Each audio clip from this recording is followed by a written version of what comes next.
Good evening, everyone. My name is Mamarado Norlajan from BSEE 1B. In this video, we will be discussing about maxima and minima involving lengths, areas, and volume, as well as timers. So in our first question, we have a rectangular box with open top is to be formed from rectangular piece of cardboard which is 3 inches by 8 inches. What size square should be cut from each corner to form the box with maximum volume? So yung una natin gagawin, the first thing we need to do is i-drawing muna natin para mas ma-visualize natin yung problem. Since yung cardboard natin, ipo-form siya into rectangular box, yung rectangular box natin is ganito. 8 inches yung length natin. Punta dito. Tapos, 3 inches yung width. Yan. So, yung hinahanap natin is size ng square. Kung ilan yung bilang ng ikakat natin. Kung ilan size yung ikakat natin. Para ma-form siya ng box. Para maka-form tayo ng rectangular box. So, yung magiging itsura is pag pinold natin pataas, magiging ganito yung itsura.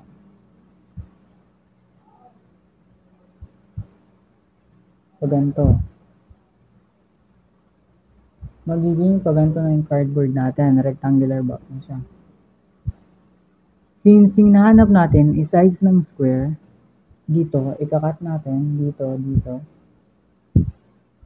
Yung dimension muna natin ng square ay equal natin sa x. So, dito maging x, x, x, x, diba? Yan. Yan yung dimension muna natin sa square na ikakat natin para ma-form siya ng rectangular box. So, since rectangle siya, we will use the formula of a rectangle, which is length times width times height. Since dito, pupunta dito, ikakat natin to, ito, ikakat natin, hindi na siya, yung length natin, hindi na siya 8 inches, ito na siya. Since dito, ikakat natin, yung x, saka x, yung length natin magiging 8 dito. Ito na yung length natin, which is ito na side na to. Magiging 8 inches minus 2x.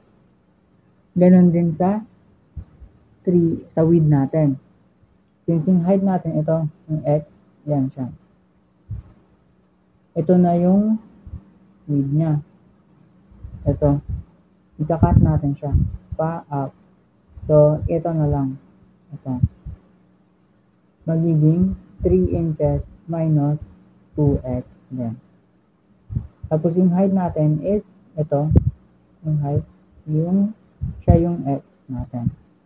So, substitute length times width times height. Yung length natin 8 inches minus 2x multiply sa width 3 minus 2x then sa height which is yung x.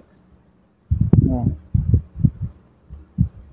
And ito, distribute muna natin yung x dito. 8 minus 2x multiply sa 3x to then negative 2x squared. Yan. Then, i-FOIL method na natin to. First, is ito, 8 times 3x is 24x. Outer, ito, 8 times negative 2x is negative 16x squared.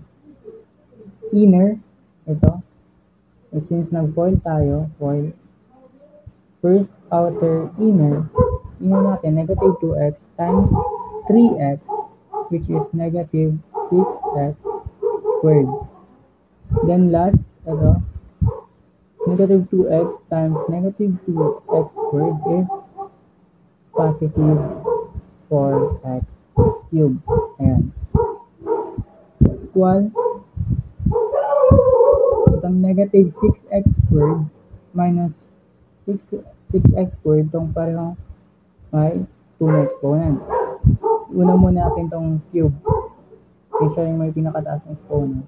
Siya yung una, 4x cube minus, ito, negative 16x squared minus 6x squared is negative 22x squared. Ayan.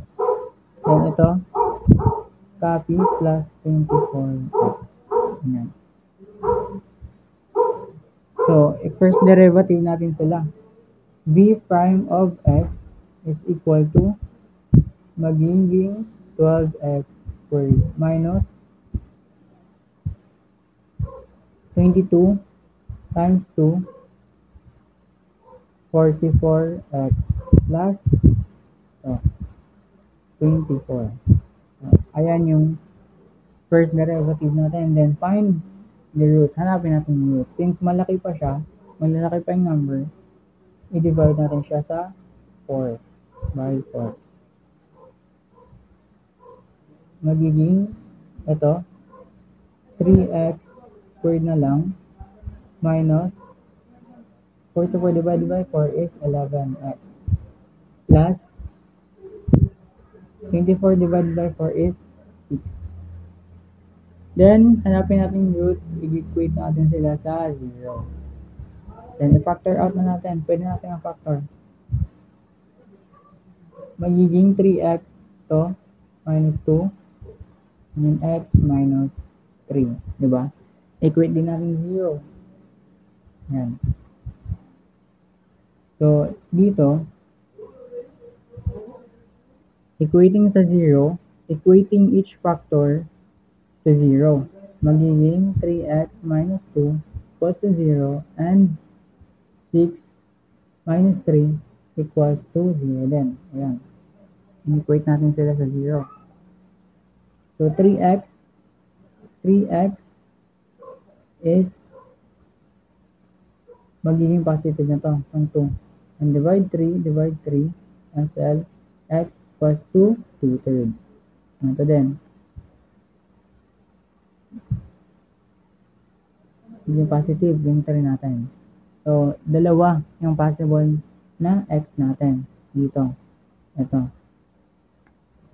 Since kung mapapansin natin, yung 3 is yung width natin 3 inches na siya. So, hindi magsasense if itong 3 yung makakat din natin itong x, diba? So, hindi na to valid. So, ito na lang yung 2/3 yung x natin.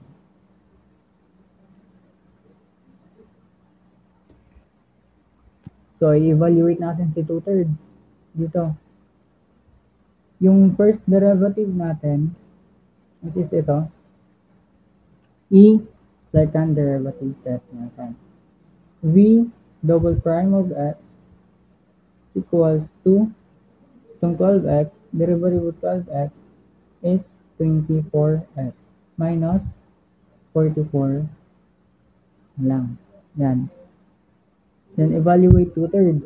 V double prime of x multiply 2/3 equals to 24 2/3 minus 44.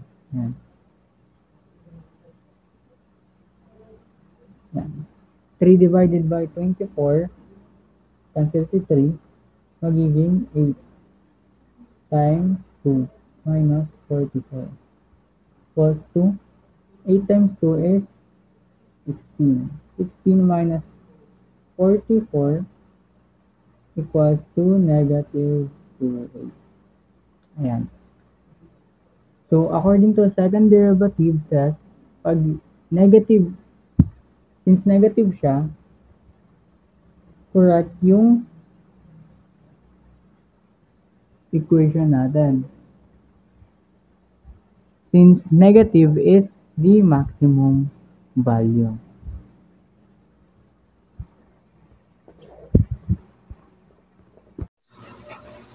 A wire 16 feet long has to be formed into a rectangle. What dimension should the rectangle have to maximize the area? Meron daw tayong 16 feet long na wire. Ayan, 16 feet long. Ano daw yung dimension na ma-form into a rectangle para ma-maximize natin siya, yung area. So, ganito dapat.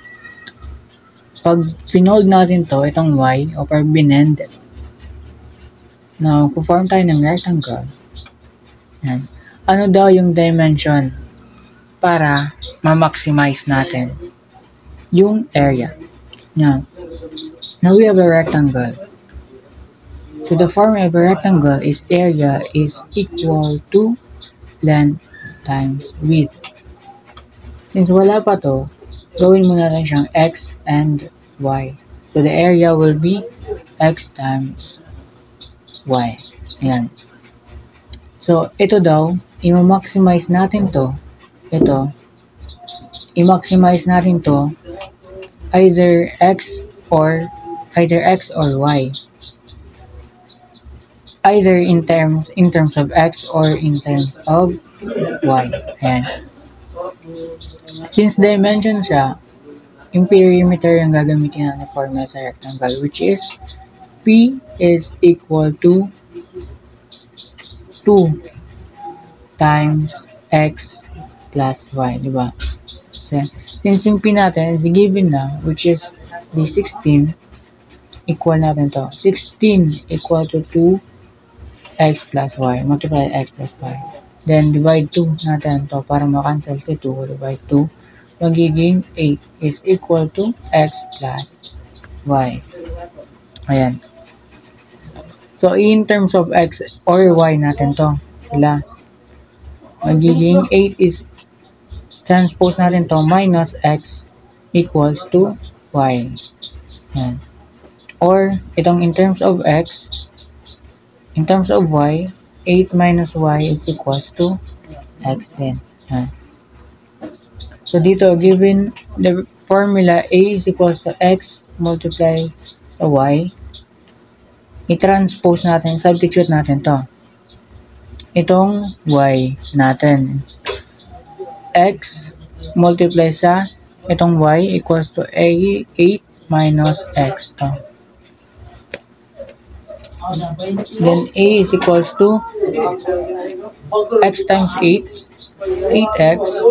X times negative x is negative x squared. Ayan.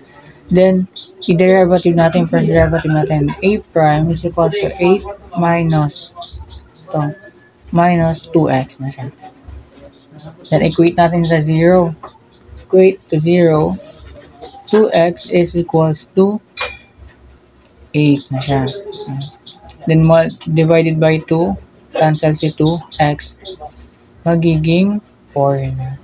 So, yung x natin is 4. Yung isang dimension natin to is equivalent to 4.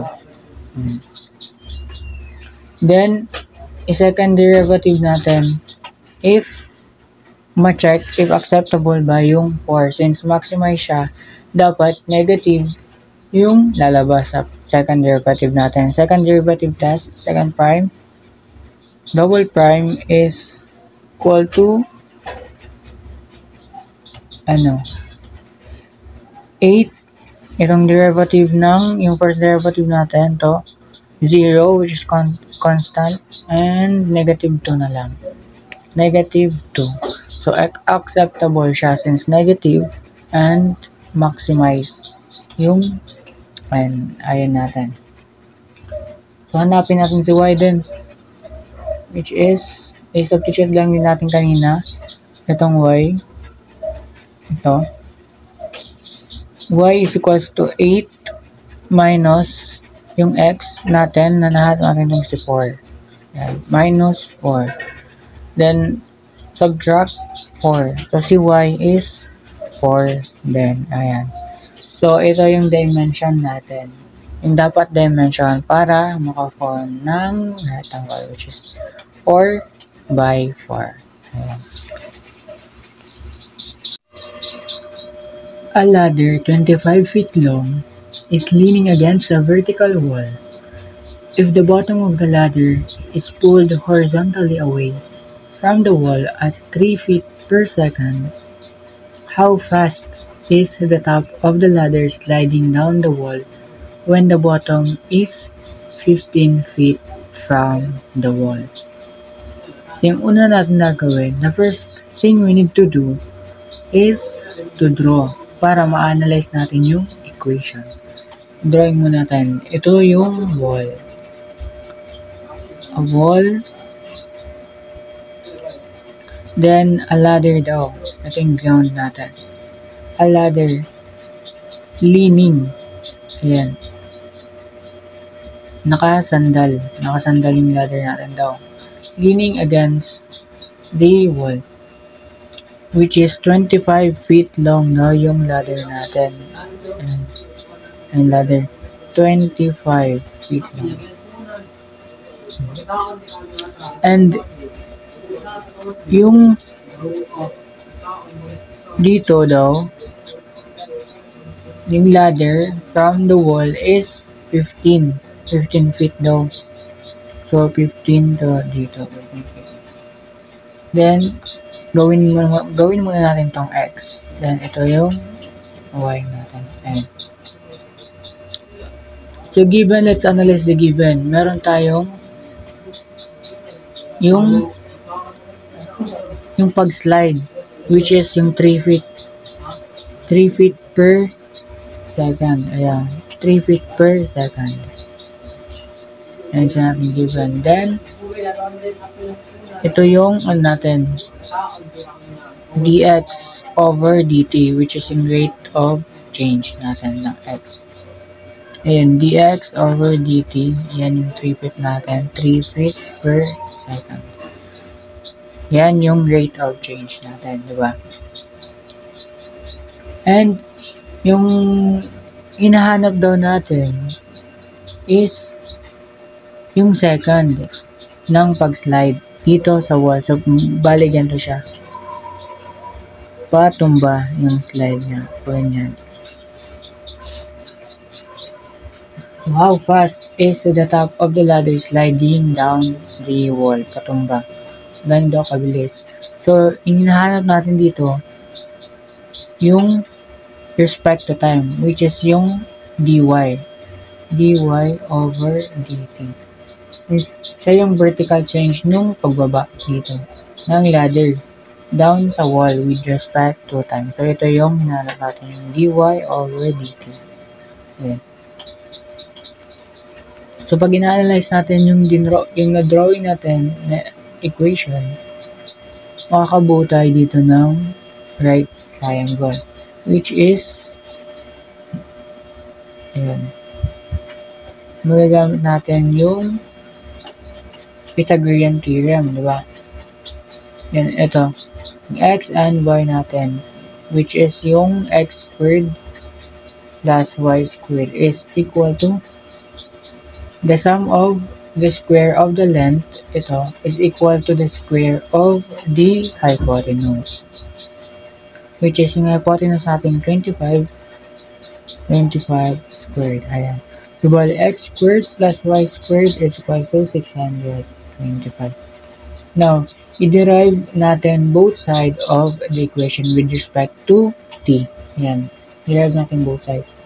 Since variable natin ay x and y, at hindi siya yung t, hindi t, let's put dx over dt and dy over dt. After natin sila mag-derive using implicit differentiation, diba? Since hindi t yung variable natin, let's put dx with respect to time and derivation of y with respect to time. So, derive natin to. Derivation of x squared is 2x lagay natin to, yung dx over dt. Multiply sa dx over dt. Plus dy, ito muna, yung 2y, derivation of y squared is 2y. Multiply sa ito, dy over dt. Diba? Implicit differentiation. Yan, equate natin sa 0. Then 2y, itong 2y, ito, i-transpose natin dito. Bali, magiging 2y times dx dy over dt equals to negative na siya. Negative 2x, ito, since transpose na, dx over dt. Ayan. And ito, makakancel diba itong 2. So, yung magtitira na lang itong y times ito na lang, dy over dt and negative x times dx over dt. Since yung hinahanap natin, ito, dy over dt, yung matira dapat dito, ito lang, dy over dt. Hindi dapat masali ito, yung y. Para matanggal si y dito, i-divide natin both side by y. Ayan. Cancel to. Cancel. So, dy over dt is equals to negative x, then itong y. Dx multiply sa dx over dt. dt. Ayan. Since meron na tayong x, yung x natin which is 15, and meron din tayong dx over dt, which is ito, yung 3 feet, around 3 feet per second, inahanap na lang natin tong y, diba? Para mahanap si y dito, we can use the formula of Pythagorean. Itong the sum of the square of the length is equal to the square of the hypotenuse. So, x squared, substitute lang natin x squared, which is 15 squared plus y squared equals to 25 squared. Then, magiging 25 squared minus 15 squared equals to y squared. 25 squared is 625 minus 15 squared is 225, diba? 225 minus y squared. Then, i-squared natin to para makancel yung 2 dito. Y na lang siya. Then, 625 minus 225 is squared of 400, which is equals to 20. So, yung y natin is equals to 20. Ayan. Okay, substitute na lang natin sila dito lahat. Copy natin yung formula na yan naman yun. dy over dt is equals to yung x natin, x over y times dx over dt. Yung x natin is 15. Substitute 15. Then over yung y natin, yung natin using Pythagorean theorem, 20 times yung dx over dt natin to, 3 feet per second. 3. So, dy over dt is negative 9 over 4 feet per second. So, therefore, yung rate ng pag-slide down dito is negative 9 over 4 feet per second. And since pababa siya, ayan, negative. So, ayan.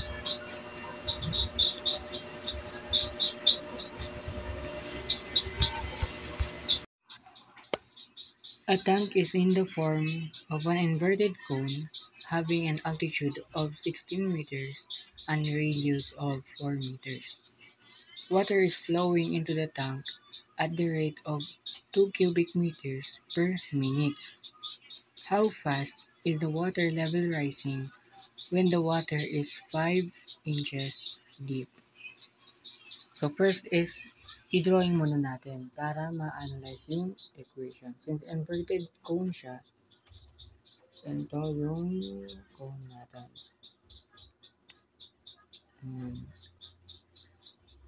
And 4 meters daw yung radius natin. So, radius dito yung 4.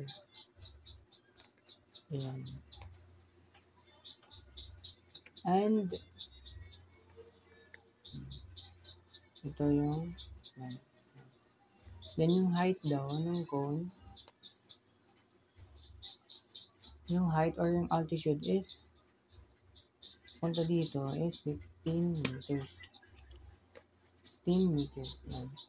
Water is flowing into the tank at the rate of 2 cubic meters. Since cubic meter siya, so yung volume with respect to time natin. So, yung 2 cubic meters per minute is siya yung dV over dt natin with respect to time. Ito daw dito may binubuhos na tubig. And how fast is the water level rising when the water is 5 and deep? So, dito yung dito yung R na height natin.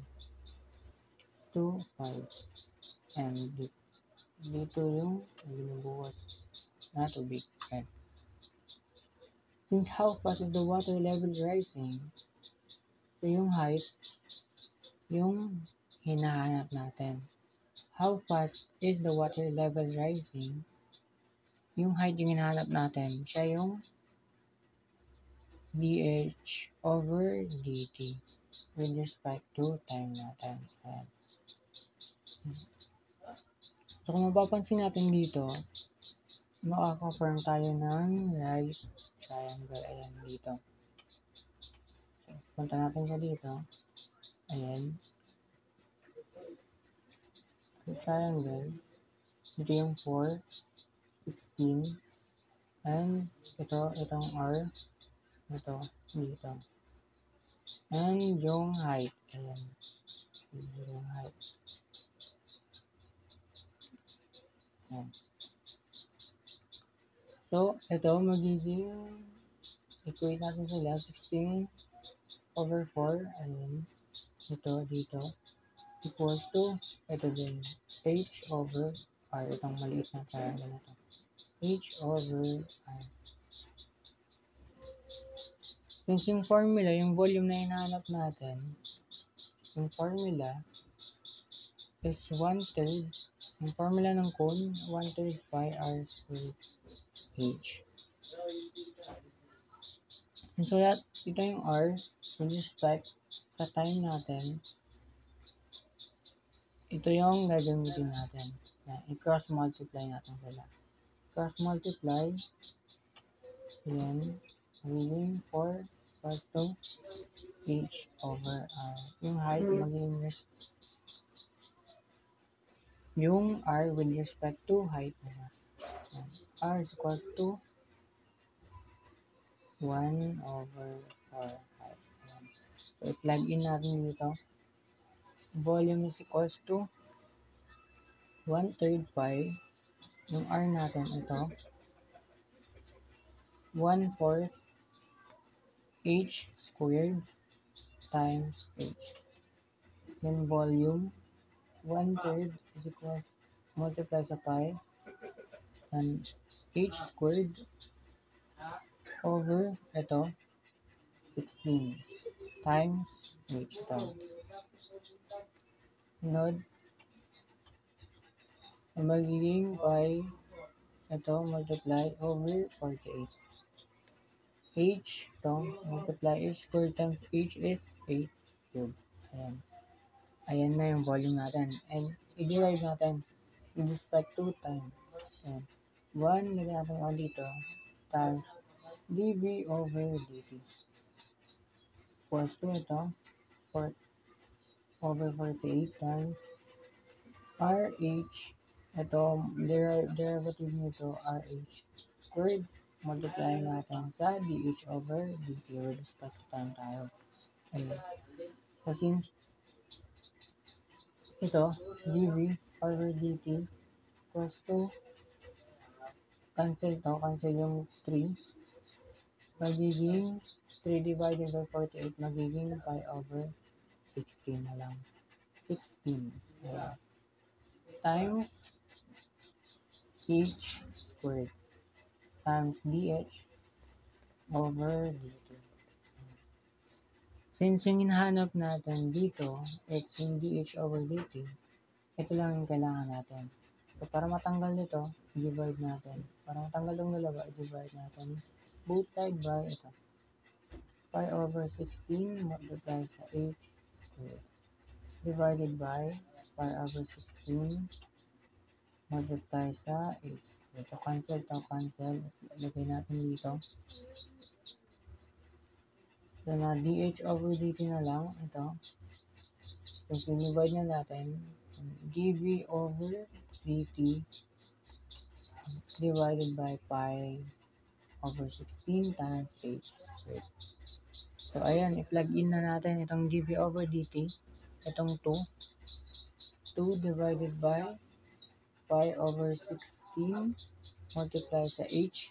Sa h natin na ito, yung 5. h, 5 square natin. So, dh over dt is equal to ilan? 32 over 25 pi meter per minute. Ayan yung sagot natin sa dh over dt.